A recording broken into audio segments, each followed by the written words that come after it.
awal pertengahan tahun 2021 menjelang sore istri lagi nyetrika biasalah ya namanya istri lagi setrika ketemu azan maghrib dia mau sholat Mm-mm.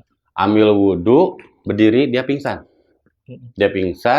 kebetulan saya lagi kerja cuman dapat kabar seperti itu dari tetangga sama ada kebetulan ada ibu beliau di situ kalau istri mau sholat maghrib tiba-tiba tengah rumah dia pingsan begitu sadar dia sudah berdarah saya pikir jatuh karena luka atau apa Mm-mm. terus saya ditelepon video call lagi kerja saya lihat istri lagi teriak-teriak saya buta saya buta seperti itu kan panik saya pulang lagi udah di banyak orang tetangga pada kumpul kayak gitu soalnya istri itu histeris nangis dengan dia tidak bisa melihat sama sekali gitu kan layaknya ya gelap segala rupa sudah seperti itu saya cuma berusaha untuk tenang oh ini karena mungkin medis dan sebagainya nggak berpikir dulu ke sana nggak Mm-mm. berpikir dulu ke hal-hal yang lain tapi saya melihat muka mungkin di foto juga ada di video juga ada saya tidak melihat istri saya beda auranya beda Oh, oke.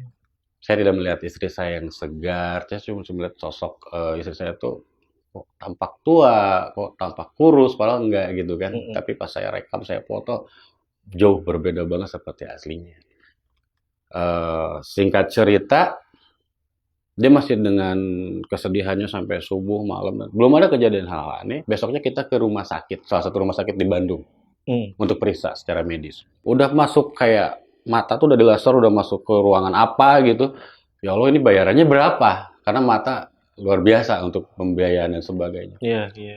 entah karena keajaiban atau apa kita nggak nyampe 100.000 mas Mm. saya bingung nggak sampai 100.000 itu biaya karena si dokter juga kebingungan mata istri bapak sehat Hah? tidak ada apa-apa ini aja obat tetes mata ini ke apotek ini resepnya bayarnya cuma sekian demi Allah Rasulullah itu cuma segitu Tapi pada saat itu istri juga udah ngasih tahu kan ke dokter kalau dia benar-benar nggak bisa ngeliat. iya karena kejadiannya kan maghrib besok pagi Iya. saya udah itu udah dieksekusi sama beberapa dokter sampai sore saya masih ingat dari jam 9 pagi sampai jam 4 kita pulang 5 dokter manggil ini udah semua nggak ada hal-hal lain ini Oke. sehat Oke. cuma dikasih tes itu udah pulang ke rumah besok tibanya keluarga pada datang bukan kebetulan sih almarhum kakak saya yang 6 bulan kemarin meninggal dia orang pertama yang melihat dari sininya istri keluar paku juga Hah? dari kepala Dari kepala? nah, jadi kakak saya yang perempuan ini sayang banget sama istri saya Heeh. semua juga sayang ibu saya juga semua sayang gitu masak apapun semua pada sama istri saya tuh semua baik-baik aja Itu lagi ngapain kakak nah pada saat itu? istri saya seperti biasa di depan pintu kamar dengan kakinya selonjoran lamun aja kosong Mm-mm. semua keluarga pada datang kakak saya yang udah meninggal almarhum itu dia lemas mungkin lari pakai lutut ya dari pintu teras sampai ke kamar tuh yang jalan cuma pakai lutut saking apa lemesnya pengen nyampe tapi nggak bisa lari meluk terus tiba-tiba istri kejang selalu kejang pasti kejadian itu kejang muka memerah narikin rambut sampai si kulitnya keangkat tapi nggak lepas pori-porinya kelihatan Ih. demi Allah itu sampai kelihatan saya karena saking ya bisa merasakannya sakitnya dia seperti apa tapi saya ketika tanya dia nggak sakit tapi saya yang sakit Mm-mm. ngelihat proses itu apa yang dia alamin sampai tarik kayak gitu dipeluk sama kakak saya terus dipegang kepalanya di sini jalan pakunya nggak segede yang sebelumnya ya Iya. satu itu pertama keluar jalan saya ambil tetap masukin tisu disitulah kakak saya murka siapa ini yang ngajain gini nyari temennya untuk ngobatin banyak lah orang-orang yang pada pengen nyembuhin gitu di situ bercerita ya susah kalau istri cuma bisa mangguk ditanya sama kakak seperti apa nggak ada komunikasi selama 6 bulan itu selama dia tidak melihat susah kita komunikasi ada satu hal yang sampai sekarang ya saya ya udah sempat emosional lagi 2 bayi saya tuh hampir dicekik mas Hah? hampir dicekik sama ibunya Itu ceritanya kayak gimana tuh awalnya tuh? ya itu selalu kejadian tuh selepas asar sama maghrib sampai ke malam ketika itu malamnya Bayi nangis, makanya saya tidak pernah tutup pintu kamar, selalu saya buka. Ketika saya di teras, di tengah, selalu saya buka. Bayi nangisnya beda.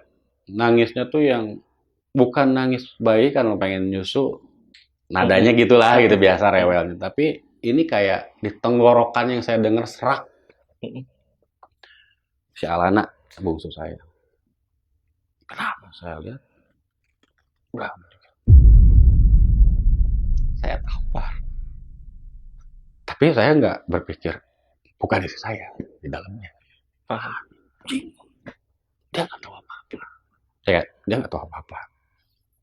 Di situ saya ketakutan dan minta tolonglah mamahnya dia untuk tinggal sama kita, dipisahin bayi di kamar sebelah dan dia fokus di situ. Wah, ini udah gak bener, udah sampai ke bayi. Di situ belum sampai kayak gimana. Saya cuma mau apa? Mau apa? Nggak bicara. Ada fotonya setelah kejadian itu yang kayak gini saya. Nah itu yang saya khawatirkan. Nah nggak ada benda yang keluar, cuman itu serangan-serangan kayak gitu. Belum ada goib-goib yang masuk, cuman perlakuan yang nggak jelas. Adzan subuh selalu ada pengajian dulu sebelum adzan kan. Dia selalu teriak subuh-subuh. Tolong stop ini, tolong berhentikan ini, tolong jangan lanjutkan apa itu yang berisik. Ya mungkin dia dengar di kampus sebelah ada suara masjid doa gitu kan. Ya takut ya sama kayak gini. Di situ saya mulai berani. Karena yang tadinya saya lemah, takut dan sebagainya, di situ mulai berani. Oh, masa ini. Mulailah saya nyalakan murotal. MP3 di kamar. Saya download, saya dengarkan. Semua baik-baik aja tuh. Di situ udah subuh dia tidur, bangun pagi. Belum ada, kita baru di kontrakan pertama. Setelah sholat subuh saya tidur. Kebangun jam 5:30 kalau nggak salah, 5:30 saya kebangun. Saya dengar teriakan istri saya, Mbak, tolong gitu kan, teriakan.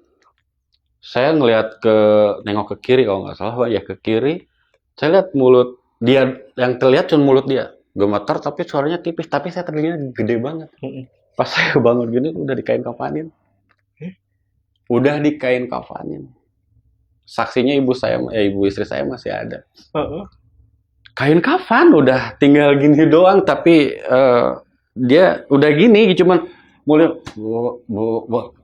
Allahu Akbar, astagfirullahaladzim, udah saya buka. Dalamnya nggak telanjang, tapi masih pakai pakaian dia mau tidur, cuman kain kafan udah diikat, udah bawah udah semua udah kain kafan.